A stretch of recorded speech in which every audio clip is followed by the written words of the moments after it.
1 de Pedro 2, 21 até o versículo 25, diz o seguinte, palavra do Senhor: porquanto para seguirdes os seus passos, o qual não cometeu pecado, nem dolo algum se achou em sua boca, pois ele, quando ultrajado, não revidava com ultraje, quando maltratado, não fazia ameaças, mas entregava-se àquele que julga retamente, carregando ele mesmo em seu corpo sobre o madeiro os nossos pecados, para que nós, mortos para os pecados, vivamos para a justiça. Por suas chagas fostes sarados, pois estáveis desgarrados como ovelhas, agora porém vos convertestes ao pastor e bispo da vossa alma. Até aqui, até o versículo 25,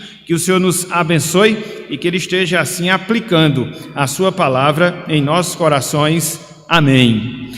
Meus irmãos, minhas irmãs, nós estamos considerando esse tema, lição número 10, essência e resultados da expiação.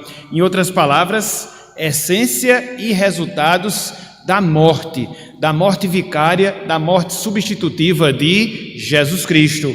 Semana passada a gente começou a trabalhar esse tema.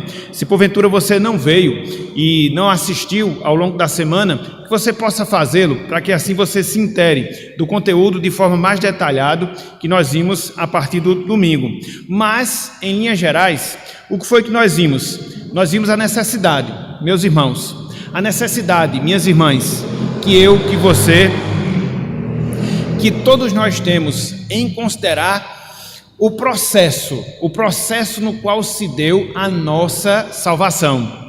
Por quê? Porque quando a gente faz esse exercício de considerar acerca do processo da nossa salvação, algumas consequências benéficas, elas acabam sendo geradas em nossa vida, seja a nossa gratidão a Deus, seja a nossa adoração ao Senhor, seja o serviço que nós iremos prestar a Deus. Contudo, para que a gente possa fazer essa consideração sobre o processo da nossa salvação, inevitavelmente, a gente precisa considerar a expiação de Jesus Cristo, ou seja, a sua morte substitutiva, a sua morte em nosso lugar. Inclusive, esse tema é o tema que nós estamos considerando, pelo menos nas duas últimas lições que nós estamos vendo aqui na nossa escola dominical. Então, quando nós dizemos que Cristo, Ele é a expiação pelos nossos pecados, nós estamos dizendo que Cristo, Ele viveu, nós estamos dizendo que Cristo, Ele sofreu por nós para garantir assim a nossa salvação. Então é por isso que nós estamos nos detendo nesse assunto, nesses últimos domingos, para que assim a gente possa ter uma compreensão mais clara, uma compreensão mais nítida do processo no qual se deu a nossa salvação. Então, no primeiro momento, semana passada, o que foi que nós vimos? Nós vimos a natureza desse processo, ou melhor dizendo, a natureza da expiação de Jesus Cristo. Em essência, o que foi esse ato de Cristo vir, de Cristo morrer, de Cristo sofrer em nosso lugar para garantir a nossa salvação. Em essência, esse ato, ele se deu para que a santidade de Deus fosse reparada, para que a justiça de Deus pudesse ser satisfeita. Então, a expiação de Cristo, ela se deu essencialmente por causa da vontade, do propósito e para atender às necessidades, primeiramente, de Deus. Em relação a nós, a gente vai ver que isso acabou sendo uma consequência. Então, sendo uma libertação, você chega à mesma conclusão, que a expiação, ela tem como centro o próprio Deus e o atendimento das suas necessidades. Então, em linhas gerais, foi isso que nós vimos na semana passada. E aí a gente começou a trabalhar o ponto 2 da nossa lição, que está aí no material que vocês receberam, na página 39, na coluna da esquerda. Temos aí o ponto 2, expiação a partir da substituição. Então, o que é que nós queremos dizer com isso? O que é que nós queremos falar a partir desse ponto? A gente quer dizer, meus irmãos, a partir do ensinamento bíblico, que a expiação, o sofrimento de Jesus Cristo, a sua dor, tudo aquilo que ele viveu, tudo aquilo que ele padeceu, tudo aquilo que ele sofreu para nos salvar, exigiu um substituto, alguém que assumisse um lugar, o lugar desfavorável perante Deus, para que a partir desse substituto nós pudéssemos experimentar da salvação. Então, toda vez que você pensar na expressão expiação, toda vez que você considerar o fato de Cristo ter expiado os nossos pecados, considere o fato que ele foi o nosso substituto, porque havia necessidade desse substituto para que assim nós pudéssemos ser alcançados pela salvação. Eu não sei se vocês atentaram, mas nesse texto devocional que a gente acabou de ler, 1 de Pedro, capítulo 2, a gente observa isso sendo descrito nas palavras do apóstolo Pedro, ou seja, que Cristo, ele é o nosso substituto, que Cristo, ele assumiu o nosso lugar, para que a partir de Cristo nós pudéssemos ter a expiação. Olhem só o que nós temos aí, 1 de Pedro, capítulo 2, versículo 21, 1 de Pedro, capítulo 2, versículo 21, olha só o que Pedro fala aqui, ó. Porquanto, veja, para isto mesmo fostes chamados, pois que também Cristo, observa o detalhe, sofreu aonde? Em vosso lugar, deixando-vos exemplo para seguirdes os seus passos. Então, ele assume o nosso lugar, ele é o nosso substituto. Sem substituto não há expiação, e a nossa expiação, ela se dá porque Cristo, ele foi o nosso substituto. Mais adiante, no versículo 24, Pedro ele prossegue dizendo, em relação a Jesus, carregando ele mesmo, Jesus, em seu corpo sobre o madeiro, o quê? Os nossos pecados, para que nós, mortos para os pecados, vivamos para a justiça. Por suas chagas, pelas chagas de Jesus, fostes sarados. Então, a bênção da salvação, meus irmãos, a bênção da redenção, minhas irmãs, vem até nós, de maneira gratuita. É por isso que Paulo diz lá em Efésios, capítulo 2, versículo 8, porque pela graça sois salvos. A salvação é recebida de graça, mas ela teve um preço a ser cobrado, que não foi pago por mim, que não foi pago por você, que não foi pago por nenhum de nós, mas foi pago por Jesus Cristo. Então, ela custou um preço alto para Jesus, para que ela chegasse de maneira gratuita a cada um de nós. Veja que coisa fantástica, veja que coisa maravilhosa. Então, expiação consiste sempre na necessidade de um substituto. É interessante, meus irmãos, é interessante, minhas irmãs, que esse princípio do substituto, ele fica muito claro a partir das páginas iniciais da Bíblia, sobretudo a partir do ensino dos sacrifícios que nós encontramos no Antigo Testamento. Eu não sei se vocês já atentaram, eu não sei se vocês já perceberam, mas a gente já falou isso várias vezes em estudos anteriores, que havia um sistema de sacrifícios no Antigo Testamento, que consistia nas obrigações religiosas que todo e qualquer judeu teria que submeter dentro da sua participação à religião no Antigo Testamento. E dentro desse sistema de sacrifícios, o que é que a gente observa? Que sempre um animal inocente morria para pagar o preço do pecado de uma outra pessoa. Tanto é que quando você vê o Antigo Testamento, quando você não tem essa noção, você até fica chocado, né? Mas que é isso? Tanto sangue, tanto sofrimento, tanta dor em relação àqueles animais, mas aquilo ali era necessário.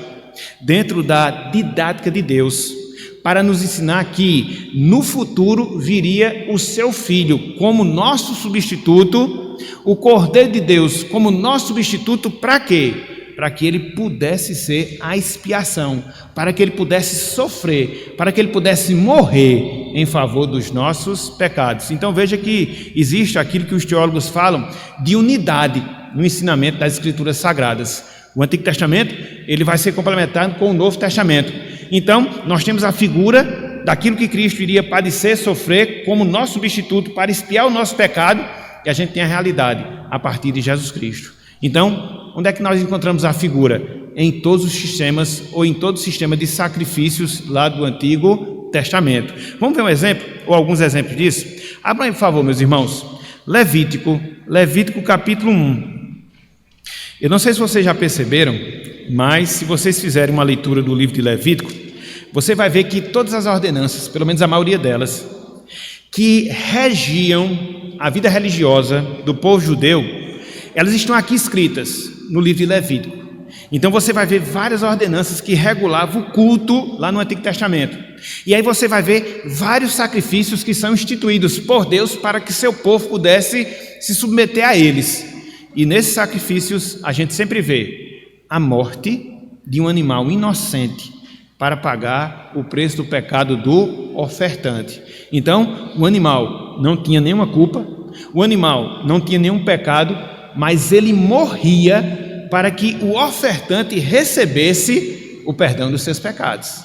Olha só como Deus faz as coisas. Então ele já estava incutindo na mente do seu povo. E aí quando viesse o seu filho, como de fato veio, no dizer de João Batista, o Cordeiro de Deus que tira o pecado do mundo, aí as coisas se encaixam, né? E a gente percebe, porque no Antigo Testamento existiam todos esses sacrifícios. Eles apontavam para um sacrifício maior, eles apontavam para um sacrifício perfeito, eles apontavam para um sacrifício definitivo.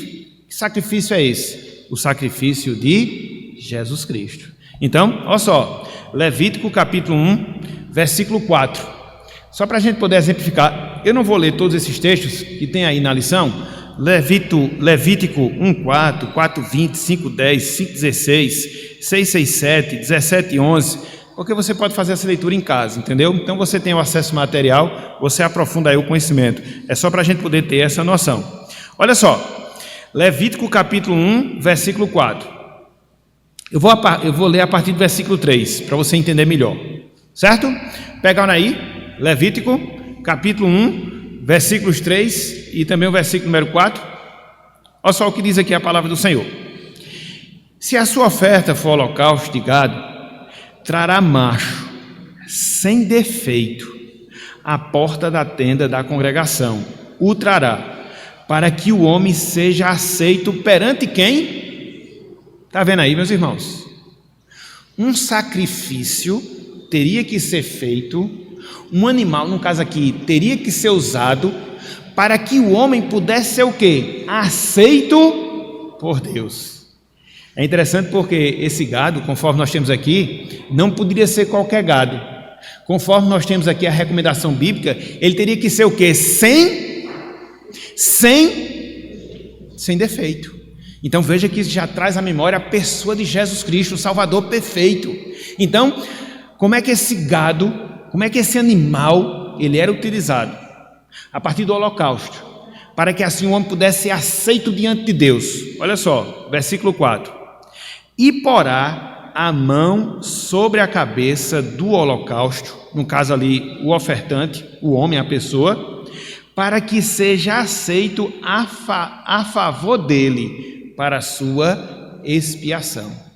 A ideia aqui, meus irmãos, através desse comportamento do ofertante colocar a sua mão sobre a cabeça do animal e depois sacrificá-lo, é que os pecados dele estavam sendo transferidos para quem? Para o animal. E quando havia essa transferência, o animal era o quê? Morto, para que o ofertante recebesse o perdão. Olha só que coisa maravilhosa. Foi isso que Cristo fez. Lá na cruz do Calvário, ele assumiu todos os nossos pecados. Ele foi morto por causa das nossas transgressões. Para quê? Para que eu e você pudéssemos ser aceitos por Deus. No dizer de Hebreus, capítulo 9, sem derramamento de sangue não há remissão de pecado. Quando o pecado acontece, alguém tem que morrer. Quando o pecado ele ocorre, alguém tem que pagar através da sua vida. No Antigo Testamento eram os animais inocentes, ali como a figura de Cristo, que apesar de não ter pecado, morreu pelos nossos pecados. Então, o pecado, só um momentinho, o pecado ele sempre traz consigo morte. E aqui você vai ver a necessidade de um substituto. Então, em todo o Antigo Testamento, não se espante quando você vê todo esse sistema de sacrifício. É sangue para lá, é sangue para cá, é morte para aqui, é morte para acolá, mas você tem que entender a revelação completa. Esses sacrifícios apontavam para o sacrifício de Jesus Cristo, para a expiação que ele faria dos nossos pecados. Então veja como as coisas elas se ligam dentro desse processo da salvação. Foi por isso que eu falei, para nós, meus irmãos, é fundamental entendermos como a nossa salvação se deu. E dentro desse aspecto, é essencial que você trabalhe o que? A expiação. Alguém morre no lugar de alguém para proporcionar perdão para esse alguém. No Antigo Testamento, os animais que tipificavam o próprio Senhor Jesus Cristo. É interessante porque, pegando esse princípio da substituição, você vai ver todas as exigências da lei judaica apontando para isso. Mas se isso não fosse suficiente, a gente vai ver que algumas profecias do Antigo Testamento apontavam também para essa mesma realidade. E de todas as profecias que a gente podia aqui citar, existe uma que é clássica e que jamais a gente pode esquecer dela. Que profecia é? A profecia de Isaías 53, do servo sofredor. Abra aí, por favor, meus irmãos. Abra aí, por favor, minhas irmãs. Isaías 53. Aqui, o profeta Isaías, ele vislumbra o Messias. Ele vislumbra o Messias não na sua glória, não. Mas ele vislumbra o Messias no seu sofrimento. E esse sofrimento que o Messias teria que padecer era um sofrimento em lugar de alguém, no caso do seu povo. A profecia de Isaías 53, ela é muito clara nesse sentido. A gente sempre vê que o Messias morre, não é por causa dos seus pecados, não é por causa das suas transgressões, não, até porque o Messias não tinha pecado, ele era imaculado, ele era o próprio Deus, mas ele faz em benefício do seu povo. Olha só que coisa fantástica. Olha só que coisa maravilhosa. Então, veja aí, por exemplo, Isaías 53, não sei se vai dar para ler todos os textos, eu queria ler pelo menos alguns. Versículo 4, olha só, Isaías 53, versículo 4. Abriram aí? Abriram? Diz o seguinte, certamente, Isaías prossegue, ele, o Messias, tomou sobre si o quê? As suas enfermidades. As enfermidades do Messias, dele mesmo? Não, ele tomou sobre si o que? As nossas, está vendo aí? Que é em nosso lugar, ele tomou sobre si as nossas enfermidades e as nossas dores, levou sobre si, e nós o reputávamos por aflito, ferido de Deus e oprimido. Ele não tinha, meus irmãos, ele não tinha, minhas irmãs, ele carrega sobre si, ele se dispõe a carregar, ele não tinha necessidade disso. Ele o fez por causa do amor que ele teve em relação a nós, por causa do cumprimento do plano redentor do Senhor Deus. Então veja que ele é o nosso substituto. E mais ainda, versículo 5, mas ele foi traspassado. Por quê? Pelas nossas, não foi pelas transgressões dele, porque ele não tinha nenhuma, mas foi pelas nossas transgressões. E mais, e moído pelas nossas iniquidades, não foi pelas suas iniquidades, mas pelas nossas iniquidades. E ele complementa, o castigo que nos traz a paz, que traz a paz para nós, estava sobre quem? Sobre ele, e pelas suas pisaduras fomos, está vendo aí, meus irmãos? Diante disso, a gente fica assim, boquiaberto, né? Aí é um misto de gratidão, é um misto de humilhação, é um misto de vergonha, né? Que termina caracterizando o nosso coração. Alguém fazer isso por nós, sem que nós merecêssemos, tão somente por causa do seu propósito. E o que é que isso impacta na nossa vida? O que é que isso gera em nós? Humildade, gratidão, reconhecimento, serviço, dedicação, consagração. A morte de Cristo, ela tem que ter esses efeitos também em nossas vidas. Certo, meus irmãos? Então, a expiação a partir da substituição. Então veja que eu já trabalhei 2 pontos aqui nessa lição. Em primeiro lugar, eu mostrei qual é a essência da expiação. Ou seja, Deus, ele em Cristo se propôs a expiar os nossos pecados para quê? para poder satisfazer a sua justiça, para poder reparar a sua santidade. Então, o centro da nossa expiação não somos nós, mas foi o próprio Deus. Em segundo lugar, o que foi que a gente acabou de ver? Que a expiação, ela acontece a partir de uma substituição. Alguém assume o lugar de alguém para poder salvar esse alguém. No caso, Cristo, tipificado nos sacrifícios do Antigo Testamento, Cristo sendo profetizado nas profecias do Antigo Testamento. Muito bem, então a gente já viu, meus irmãos, a essência da expiação. A gente já viu a expiação a partir de um substituto. Agora eu queria que a gente considerasse com mais atenção o ponto 3. O que é que a gente tem no ponto 3? Efeitos da expiação. Não existe essa lei da física, né? Que toda ação gera uma reação de igual intensidade. Eu não vou dizer que é o mesmo princípio, literalmente falando, no sentido espiritual, mas a morte de Cristo, ela vai trazer algumas reações, algumas consequências, alguns resultados em relação a Deus, em relação a nós, seres humanos, em relação ao diabo e em relação ao mundo físico, ao cosmo, vamos assim dizer, no seu sentido geral. Mas até aí, vamos começar a ver esses 4 efeitos da morte de Cristo. Em primeiro lugar, o que foi que a morte de Jesus Cristo gerou em relação a Deus? Então nós temos os sofrimentos e a morte de Cristo satisfizeram as exigências do próprio Deus. A sua justiça foi satisfeita, a sua santidade foi reparada. Nunca esqueçam dessas duas coisas quando você considerar sobre a expiação e ligar esse fato à pessoa de Deus. A expiação, ela se viu para que a santidade de Deus pudesse ser reparada. Por quê? Deus é santo. E quando o pecado acontece, ele ofende a santidade de Deus e ela precisa ser reparada. Então foi por isso que Cristo expiou os nossos pecados.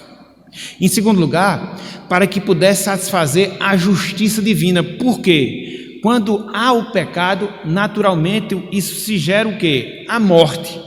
Porque Deus tem que aplicar a sua ira. Então, Cristo teve que morrer para que a ira de Deus pudesse ser desviada. Ao invés de ela vir até nós e nós sermos destruídos por causa dos nossos pecados, ela atingiu diretamente a Jesus Cristo.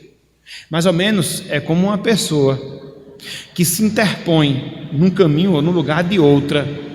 Por exemplo, caso de uma bala perdida, a pessoa está ali, a pessoa vai ver que ela vai receber uma bala perdida, ela joga o seu corpo para que a bala a atinja e não atinja aquela outra pessoa, ela morre. Para poder o quê? Defender a vida da outra pessoa. Cristo morreu para poder defender a nossa vida. Por que eu falo isso? Semana passada, e eu queria deixar isso bem claro, a gente sabe que tem a questão da Semana Santa, e a gente sabe também que as pessoas emocionalizam demais. Nada contra, até porque a morte de Cristo ela tem que nos constranger, ela tem também que nos consternar, isso não resta a menor dúvida. Agora, às vezes, se centra muito no homem, e eu fiquei vendo, né, em algumas postagens, né, uma pessoa ali, né, se passando por Jesus Cristo, sofrendo, foi por você, foi por você, foi por você, foi também, meus irmãos, mas foi principalmente por causa de Deus. E eu não vi nenhuma dessas postagens que mostrasse que a expiação foi para atender às exigências divinas. Aí você tem uma visão limitada e você coloca só no homem, quando na verdade a nossa visão ela deve ser mais ampla, e a nossa visão ela deve englobar primeiramente, principalmente a pessoa de Deus. Foi por mim sim, como consequência, mas como causa principal foi para Deus. Foi para Deus. Então, eu queria deixar isso aqui bem claro, certo? Então, a gente já viu muito essa questão da expiação de Jesus Cristo, atender às exigências de Deus, na reparação da sua santidade, na satisfação da sua justiça. Então, em primeiro lugar, para Deus. Em segundo lugar, em relação ao homem. Então, o que é que a expiação ela gera em relação ao homem? ela proporciona para nós, meus irmãos, o perdão dos nossos pecados. Ela proporciona para nós, minhas irmãs, a nossa salvação. Ela proporciona para nós a comunhão com Deus. É dentro desse tripé, vamos assim dizer, que você deve firmar a expiação de Jesus Cristo quando ela está relacionada à sua vida. Cristo expiou os nossos pecados. Em primeiro lugar, para nos perdoar. Em segundo lugar, como consequência desse fato, para nos salvar. Em terceiro lugar, como consequência dessas duas realidades, para nos proporcionar comunhão com Deus. Veja que o estágio da comunhão é o terceiro. Primeiro, Deus perdoa. Depois, Deus salva. Ato contínuo, Deus chama para a sua comunhão. Então, sem expiação, essas três coisas, elas seriam impossíveis para nós. É por isso que a nossa salvação, ela é fruto da graça de Deus. Uma graça que perdoa, uma graça que salva, uma graça que chama para a comunhão. Vamos dar uma olhadinha aí, pelo menos nesse texto de 1 Pedro. Abra, por favor, 1 de Pedro, capítulo 1, a partir do versículo 18. Aqui sim, você tem uma visão mais clara dos efeitos da expiação de Jesus Cristo. Atendeu às exigências de Deus? Sim. E em um segundo momento, atende às nossas necessidades. Necessidade de perdão, necessidade de salvação, necessidade de comunhão. Primeiro, Deus, ele tem as suas necessidades atendidas e depois nós temos. Vamos lá. 1 de Pedro, capítulo 1, versículo 18 até o versículo 21. Deixa eu ver se vai dar. Vamos lá. Todos abriram? Então diz o seguinte, 1 de Pedro 1, 18, a partir do versículo 18. Acompanhe a sequência conosco. Sabendo, veja, que não foi mediante coisas corruptíveis, como prata ou ouro, que fostes resgatados do vosso fútil procedimento que vossos pais vos legaram. Então Pedro coloca de maneira muito clara que a salvação, o perdão não acontece através de coisas que nós fazemos, o que a gente possa dar a Deus. Prata, ouro, não, tudo isso é corruptível. Versículo 19. Mas pelo precioso sangue, como de cordeiro sem defeito, sem mácula, o sangue de Cristo. É por isso que nesse sentido, não como jargão evangélico, mas nesse sentido a gente pode dizer que o sangue de Cristo tem poder. Porque as pessoas usam muito mal, né, essa expressão, sangue de Cristo tem poder, o sangue de Cristo tem poder, como um jargão, como uma frasezinha mágica. Não, gente, a gente não pode falar essas coisas assim, não. A gente tem que ter cuidado. Então o sangue de Cristo tem poder para nos perdoar, o sangue de Cristo tem poder para nos salvar, o sangue de Cristo tem poder para nos levar à comunhão com o Senhor. Sim, Ele tem. Então, coloquemos as coisas nos devidos lugares. Versículo 20. Esse sangue, conhecido com efeito antes da fundação do mundo, porém manifestado no fim dos tempos, por amor de vós. Então, antes da fundação do mundo, Deus já havia projetado todo o processo da salvação, que consistia no sacrifício de Jesus Cristo, para que esse sacrifício pudesse nos beneficiar, nos trazendo salvação. Que, por meio dele, de Jesus, tendes fé em Deus, o qual o ressuscitou dentre os mortos e lhe deu glória, de sorte que a vossa fé e esperança estejam em Deus. Louvado seja o Senhor, meus irmãos. Louvado seja o Senhor. O sangue de Cristo foi derramado na nossa vida. A semelhança do que acontecia com a Páscoa, onde lá na saída do povo de Israel do Egito, se colocou sangue nos umbrais das portas. E quando vinha o anjo vingador, naquelas portas onde havia sangue, o anjo passava por cima. De onde vem a palavra Páscoa, passar por cima. E os filhos dos israelitas ali, os primogênitos, eles eram poupados. O sangue de Cristo está sobre nós. É por isso que a ira de Deus já passou por sobre a nossa cabeça. Não tem mais. Não tem mais.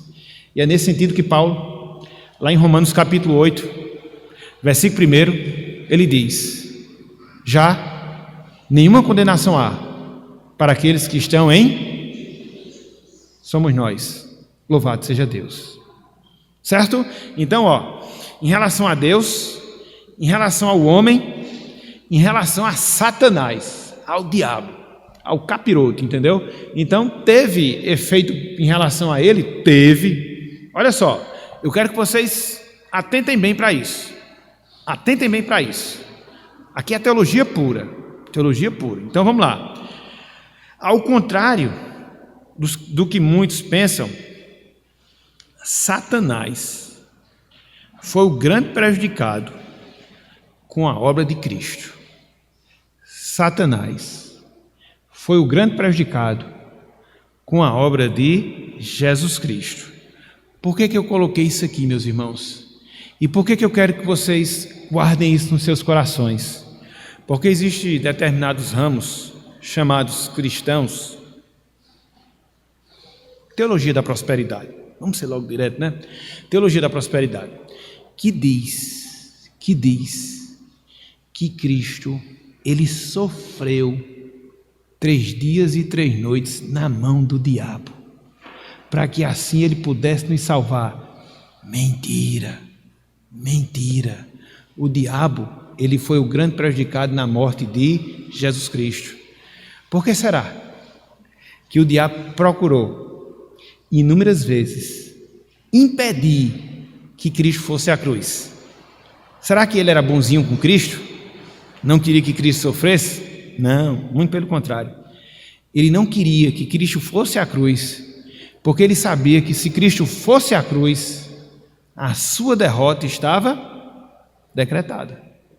Foi por isso que ele queria que Herodes matasse Jesus ainda quando criança. Foi por isso que quando chega Mateus 16, Pedro dá esse excelente conselho, entre aspas, a Jesus, que ele não fosse à cruz. Foi por isso que Cristo disse em relação a Pedro: arreda Satanás. Pedro ali estava falando coisas que não eram corretas, era aquilo que existia dentro da mente do diabo. Foi por isso que quando Cristo estava lá, prestes a morrer na cruz, os judeus que estavam presenciando ali a sua crucificação, estavam dizendo em coro: desce, desce, desce, tu és filho de Deus. Todas essas foram tentativas para que Cristo não morresse, incitadas pelo diabo, porque ele sabia que, se Cristo morresse, a sua derrota estava decretada. Ele perdeu, meus irmãos, a condição que ele tinha de nosso acusador. A gente pode entender que o diabo, espiritualmente falando, é o promotor de justiça.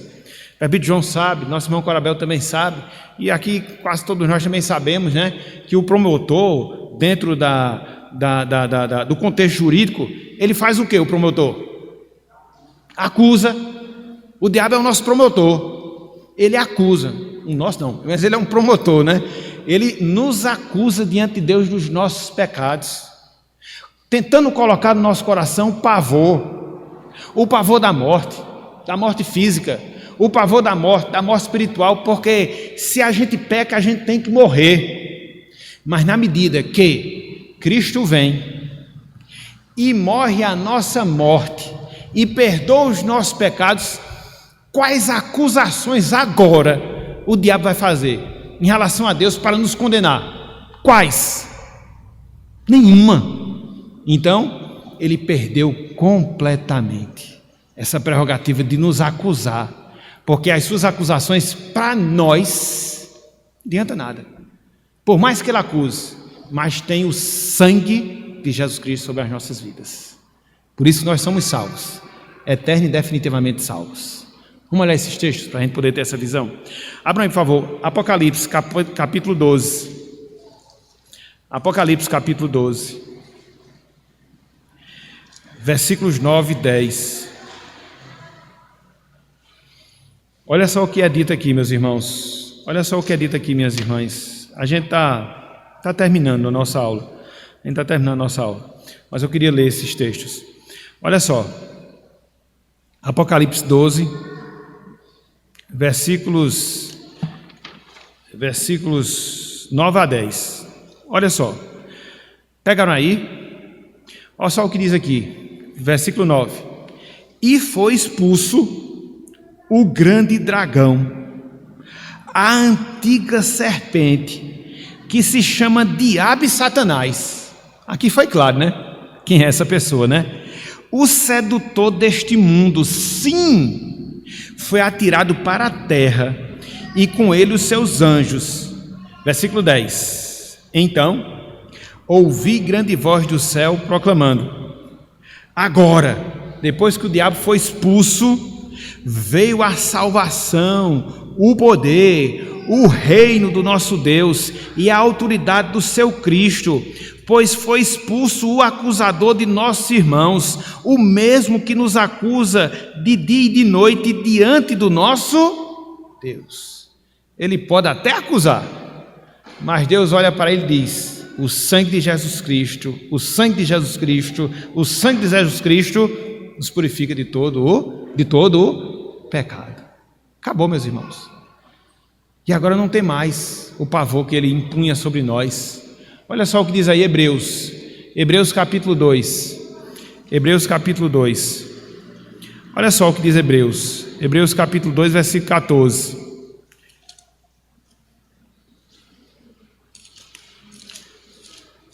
Foi tirado esse direito. Ele pode acusar os que são dele, mas nós mais não, entendeu?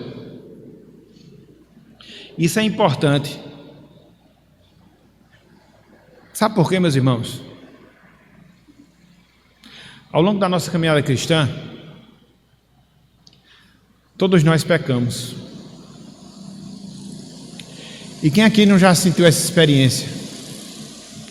De muitas vezes, quando nós pecamos, a nossa consciência fica nos acusando, mesmo quando a gente pede perdão a Deus. Sabe quem está fazendo isso? O diabo, para a gente desacreditar da eficácia da obra de Jesus Cristo, e para que a gente possa viver continuamente apavorado. Quando isso acontecer, lembre-se do sangue, não seu, mas o sangue de Jesus Cristo, ok? Versículo 14, Hebreus 2, versículo 14, e o seguinte, visto, pois, que os filhos têm participação comum de carne e sangue, destes também ele, falando de Jesus, igualmente participou. Veja, para que, por sua morte de Jesus, destruísse aquele que tem o poder da morte, a saber, o diabo. E que poder é esse? O poder de acusar os nossos pecados e de reivindicar a nossa morte por causa dos nossos pecados. Ele fazia isso e faz isso dia e de noite. Mas agora não tem mais. Essa acusação perdeu. Como é que a gente chama na linguagem do direito quando perde? Quando perde o valor, tem um termozinho específico, né? Quando uma acusação perde o valor, será que tem ou não? Perdeu a procedência? Pronto, era isso que eu queria, João. É improcedente a acusação. Baseado nos métodos de quem? De Jesus Cristo. E olha que a gente tem um advogado forte, viu? O nosso advogado é Jesus.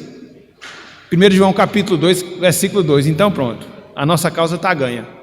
Está ganha, acabou-se, não tem mal o que fazer. Certo? Então, efeitos da morte de Jesus em relação a Deus, efeitos da morte de Jesus em relação ao homem, efeitos da morte de Jesus em relação ao diabo, por fim, em relação ao universo. Meus irmãos, minhas irmãs, na última folha aí, viu? Página 40. Todo o universo se beneficiou da redenção de Cristo, a ordem criada, o mundo criado.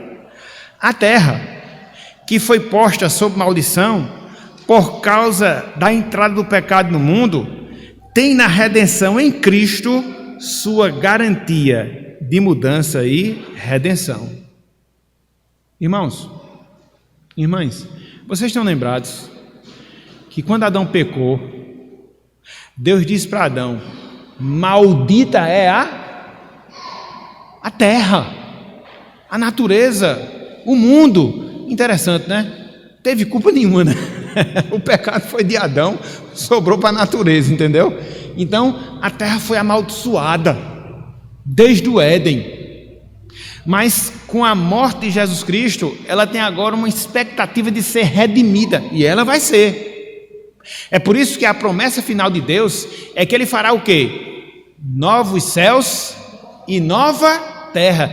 Isso se dará por causa da redenção que Cristo adquiriu na cruz. Ele não só nos redimiu, espiritualmente falando, mas ele garantiu a redenção da própria ordem criada. Veja, meus irmãos, observe, minhas irmãs, que a morte de Cristo não é coisa de só menos, é muita coisa. Vamos dar uma olhadinha bem rápido. Eu sei que eu estou no tempo, no limiar do tempo, mas eu queria ver esse texto, pelo menos esse, aí eu encerro. Depois vocês podem ver os outros. Abram aí, por favor, Romanos capítulo 8. E eu faço esse apelo aos irmãos: leiam o material para você poder se aprofundar. Aqui eu estou só dando uma pincelada para você ter um roteiro, ok? Então, Romanos 8, 19 a 22.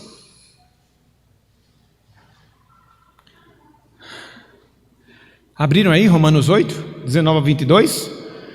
Olha como a natureza está inserida dentro do processo de redenção adquirido por Jesus Cristo. Olha só. Romanos 8, 19 a 22. A ardente expectativa da criação aguarda a revelação dos filhos de Deus. Então, a criação ela vive uma expectativa. Expectativa de quê? Versículo 20. Pois a criação está sujeita à vaidade, não voluntariamente, mas por causa daquele que a sujeitou. Quem foi que sujeitou a criação à vaidade? Adão. Ele foi o culpado. Versículo 21. Na esperança de que a própria criação será o quê? Redimida do cativeiro da corrupção para a liberdade da glória dos filhos de Deus. Versículo 22. Porque sabemos que toda a criação a um só tempo, veja, geme e suporta angústias até agora.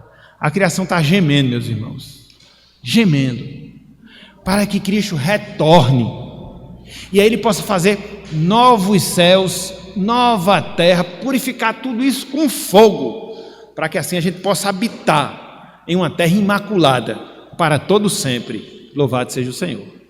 Ok, meus irmãos? Então, perceberam aqui os efeitos da morte de Jesus? Para Deus, para nós, para o inimigo das nossas almas e para toda a ordem criada. Fechando aqui a lição, melhor dizendo, e a minha palavra. A conclusão. A expiação que Cristo realizou foi um ato de morrer no lugar do pecador para satisfazer a justiça de Deus e para reparar sua santidade. Sua morte não foi um mero exemplo, muito menos um pagamento a Satanás. Sua morte foi o resultado de um plano elaborado antes da fundação do mundo, poderoso e suficiente para salvar o povo de Deus de seus pecados. Plano poderoso, plano suficiente para salvar o povo de Deus dos seus pecados. E nós somos esse povo. Louvado seja Deus. Diante disso, meus irmãos, diante disso, minhas irmãs, a gente pode aprender 3 lições. Você pode perguntar: oxe, pastor, mas só tem 2 aqui. Eu acrescentei uma durante a semana, mas não deu para incluir no material, porque já tinha sido feito. Primeiro, devemos considerar, na expiação de Jesus Cristo, o amor e a justiça de Deus. Deus ama, mas não é injusto no seu amor. E a gente vê isso na expiação de Jesus Cristo. Ele foi justo, porque na expiação de Jesus Cristo, Ele pagou o nosso pecado. Ele foi amoroso, porque a partir do sacrifício de Jesus Cristo, Ele nos deu o perdão dos nossos pecados. Então Deus concilia coisas que são inconciliáveis em relação ao pecado. Num só ato, Ele é justo e Ele é amoroso. Ele exerce amor sem contradizer a sua justiça. Só Deus pode fazer isso. E Ele fez por causa da expiação de Jesus Cristo. Em segundo lugar, devemos pregar, meus irmãos, o evangelho da cruz, o evangelho da expiação, o evangelho da morte substitutiva, vicária de Jesus Cristo. Por quê? Porque Paulo disse que esse é o poder de Deus, é a dinamite de Deus para a salvação de todo aquele que crê. Está aí no texto de 1 Coríntios capítulo 1, versículo 18, versículo 23 e também o versículo 24. Então, sem pregar a morte de Jesus, sem pregar a expiação de Jesus, não há pregação das boas novas de salvação. Devemos pregar. Em terceiro lugar, que a gente possa ter Isso aqui não tem na lição, foi um acréscimo da semana. Que a gente possa ter o devido respeito, a devida consideração à Santa Ceia do Senhor. Porque na Santa Ceia do Senhor, o que é que a gente faz quando a gente celebra e quando a gente participa da Santa Ceia do Senhor? O que é que a gente faz? Relembra o sacrifício de Jesus Cristo em nosso favor e por isso rende a Deus gratidão pela nossa salvação. Meus irmãos, minhas irmãs, o que está acontecendo hoje em alguns grupos religiosos, eu nem chamo de igreja evangélica, porque não é. É uma aberração. É uma aberração de que pegar a Santa Ceia e oferecer a pessoas descrentes. Isso é um escárnio, meus irmãos. Isso é um escárnio. Eu escutei 3 relatos essa semana dentro desse tema. Como é que uma pessoa faz um negócio desse, meus irmãos? Aquilo que simboliza o sacrifício de Jesus Cristo, o pão, aquilo que simboliza o sacrifício de Jesus Cristo, o sangue, e dá para alguém que não tem consciência do que foi esse sacrifício. Meus irmãos, minhas irmãs, igrejas com nome histórico fazendo isso, aqui você já pode classificar, isso é uma seita, uma sinagoga de Satanás. E se você quiser saber os grupos, me pergunta, depois eu vou dizer, para não falar aqui em público, entendeu? Então é nesse negócio de querer atender a necessidade das pessoas, entendeu? Atender a necessidade das pessoas. Então vamos oferecer a ceia, a pessoa nem sabe, ela toma a ceia e depois vai beber cachaça, ela toma a ceia e depois vai para o mundo, e ela vai receber o juízo de Deus, e não só ela, quem deu a ela também. Alguns ditos pastores, sinagoga de Satanás, um grupo, uma igreja que faz isso, saia de lá, não serve para você, está colocando pessoas no inferno. Então é por isso que a gente só dá a Santa Ceia a quem é crente em Cristo Jesus, está em comunhão com a sua igreja, quando essa igreja é uma igreja reconhecidamente evangélica. Para a gente não pegar tudo isso que a gente estudou, da expiação de Jesus Cristo, amassar e jogar na lata do lixo. É duro? É, mas é realidade. E a gente tem que falar dessas coisas. Se tem um grupo que faz isso, corra. Sinagoga de Satanás. Sinagoga de Satanás. Só por isso já é sinagoga de Satanás. Ok? Então, que a gente possa ter, no momento da celebração da Santa Ceia, esse momento solene. Uma vez que a gente tem esse conhecimento, eu fui alvo dessa expiação, que mudou em relação com Deus, que atendeu às exigências divinas, que atendeu às minhas necessidades, que atingiu o diabo e que mudou até mesmo a própria ordem criada. Então isso não é coisa de só menos, isso é coisa importante e não pode ser negligenciado, sendo um assunto fundamental para que a gente possa ter a devida noção do que seja a nossa salvação.